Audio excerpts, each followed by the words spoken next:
Assalamualaikum warahmatullahi wabarakatuh. Halo, perkenalkan, nama saya Muhammad Rizal Zaki. Dan saya Muhammad Kan Abigail. Kami dari kelas 7E. Kita akan mempresentasikan dan mewawancarai mengenai sumber daya alam. Apa itu sumber daya alam? Sumber daya alam adalah semua hal yang tersedia di alam, baik di bumi, tanah, maupun udara. Sumber daya alam ini dapat digunakan untuk keberlangsungan hidup manusia.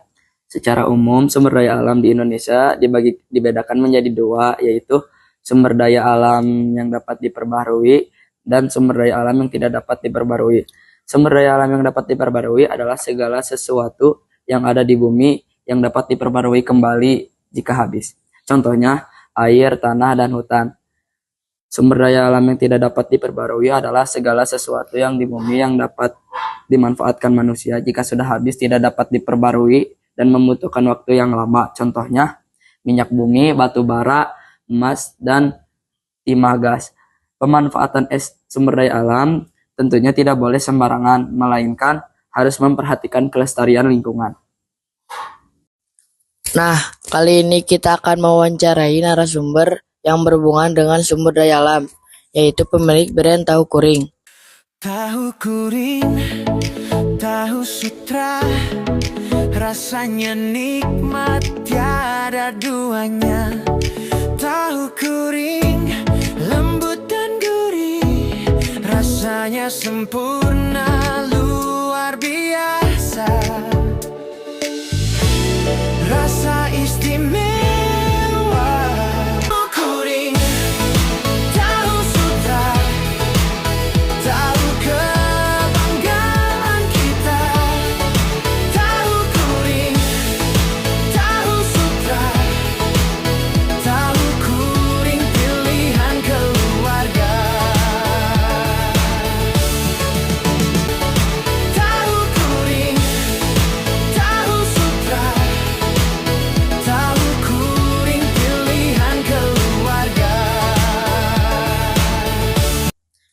Baik Bu, kali ini kita boleh mulai wawancaranya. Enggak. Pertanyaan pertama, apa bahan baku utama yang digunakan untuk membuat tahu? Kedelai pastinya. Itu aja sih bahan utama mah. Pertanyaan kedua, dari mana kedelai yang digunakan untuk membuat tahu diperoleh? Kita biasanya dikirim dari Bandung langsung. Kita ada depot kedelai. Biasanya kalau pengusaha tahu tempe dari Bandung langsung, itu sudah ada yang kolektif dikirim langsung ke Sukabumi. Oke. Pertanyaan ketiga, mengapa kedelai termasuk sumber daya alam yang penting dalam usaha tahu? Karena kedelai itu bahan utama, bahan pokok, jadi itu tidak bisa digantikan. Misalkan diganti dengan kacang tanah misalkan, atau nggak bisa, nggak akan jadi tahu nanti. Jadi tetap harus kedelai. Pertanyaan keempat, berapa banyak kedelai yang dibutuhkan untuk produksi tahu setiap hari? Kalau setiap harinya, karena fluktuatif ya jumlah pesanan kita paling ambil rata-rata itu sekitar di 15 ton per bulan. 15 ton per bulan lah, berarti kira-kira per harinya berapa itulah. Pertanyaan kelima, selain kedelai, sumber daya alam apa lagi yang digunakan dalam pembuatan tahu? Kalau sumber daya alam, berarti dari alam ya, yang alami, itu biasanya kita pakai kunyit. Kunyit untuk pewarnaan. Warna tahu kita nggak pakai pewarna buatan, tapi kita pakai pewarna alami dari kunyit gitu. Pertanyaan keenam, Ya. bagaimana penggunaan air dalam proses pembuatan tahu?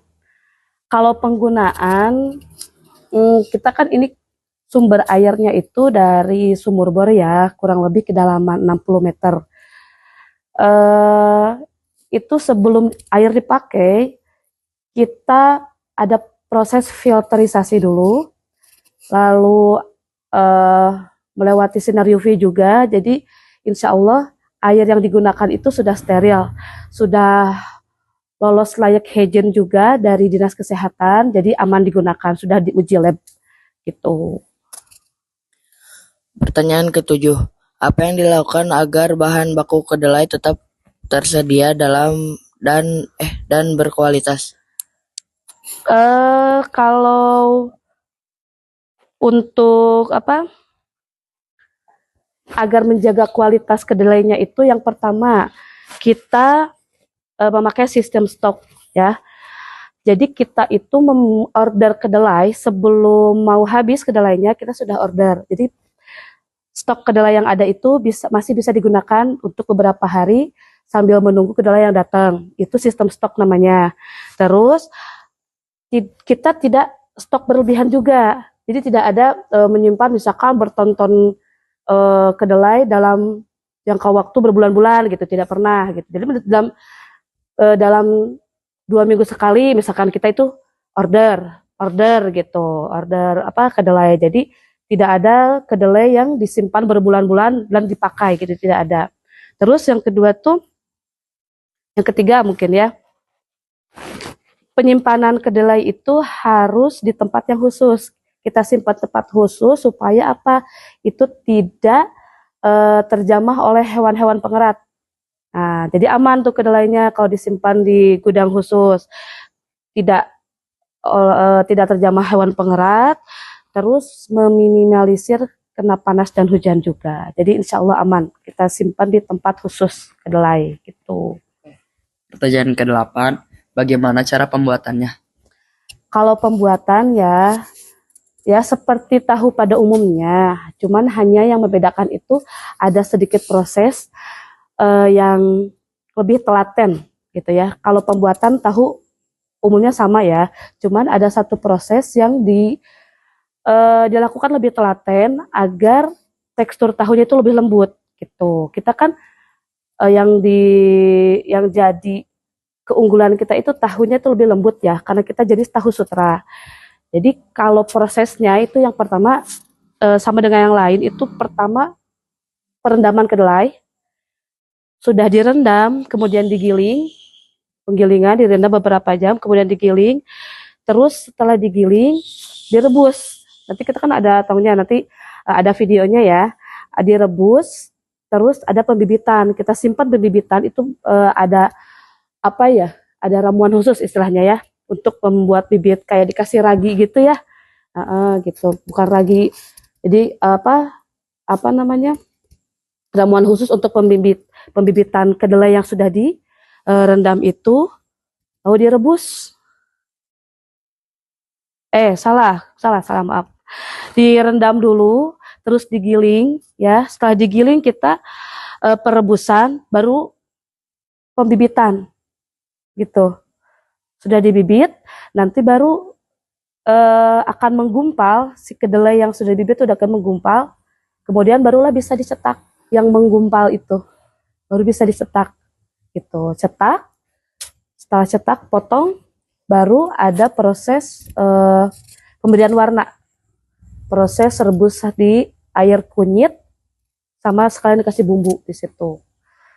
Itu aja sih, itu kurang lebihnya ya. Oke. Pertanyaan ke-9, kemana saja pemasaran atau distribusi tahu kuring ini? Kalau pemasaran, kita kebanyakannya sih ke agen keliling ya.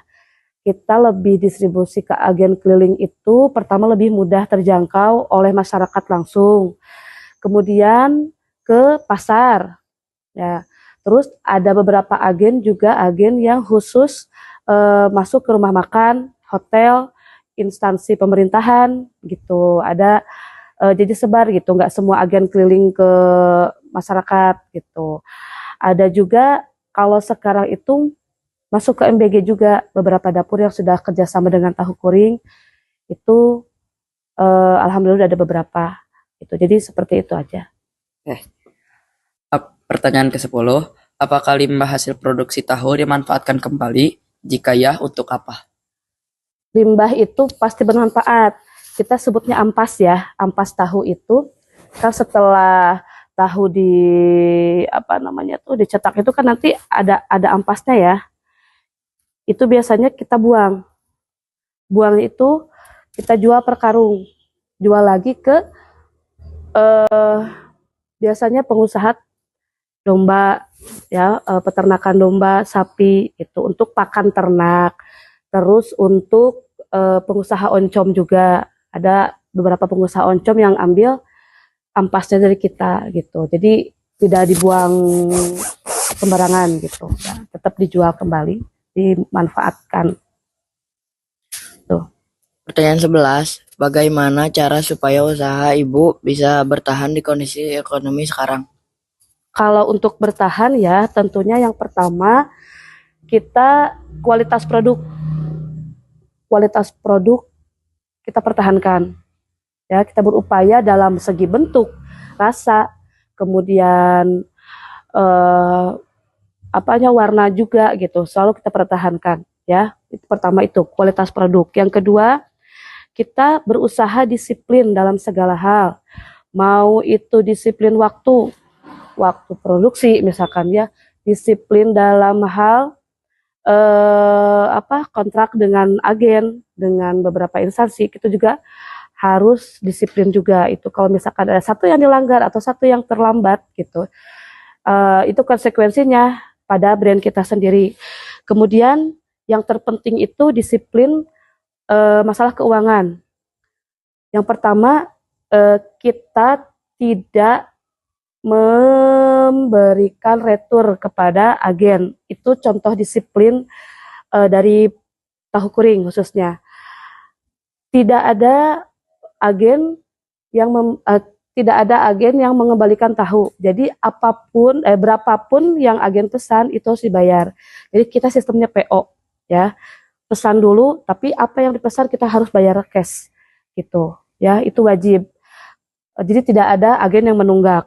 Ya, kebanyakan tidak ada agen yang menunggak. Kemudian dari segi keuangan pabrik pun sebisa mungkin dimaksimalkan, kita pun harus disiplin dalam manajemen keuangan, penyimpanan lain sebagainya. Itu itu kuncinya gitu, disiplin keuangan. Jadi tidak ada pencampuran keuangan, tidak ada pos yang di luar dari RAB kayak gitu. Itu aja sih kurang lebihnya. Oke, mungkin cukup sekian pertanyaan dari kami. Terima kasih Bu sudah meluangkan waktunya buat kami. Mohon Ya. maaf jika ada salah kata dan mengganggu waktunya. Semoga usaha yang Ibu jalani berkah dan semakin sukses ya Bu. Amin, amin, amin, insya Allah. Sekian dari kami. Wassalamualaikum warahmatullahi wabarakatuh.